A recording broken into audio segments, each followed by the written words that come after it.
In today's tutorial, I'm going to walk you through how to disable a button using JavaScript, so make sure you stay tuned to learn more about it.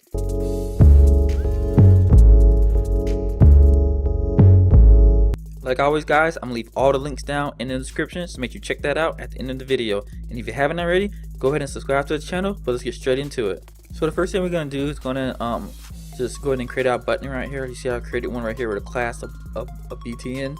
And just have a little thing in the middle that says buy more. You can make your button any way you want to, have any different class name, have an ID, or any of that stuff that you really want to do.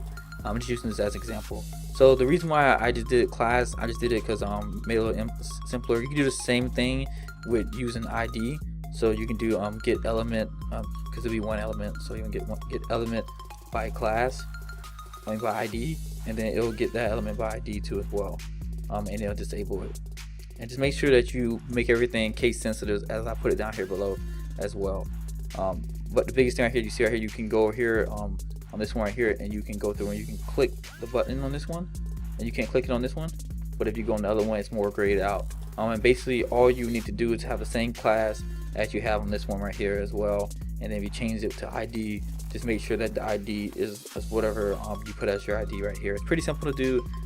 If you guys looking to do it more, I would say programming and not trying to use HTML to do it. This is a good way to do it if you have certain things like if you have certain levels where they can't use certain features, to disable those buttons. You want to do it that way or to do that. But I would say if you are disabling buttons from the front end or user interface, that people can go inside the code and undisable them as well.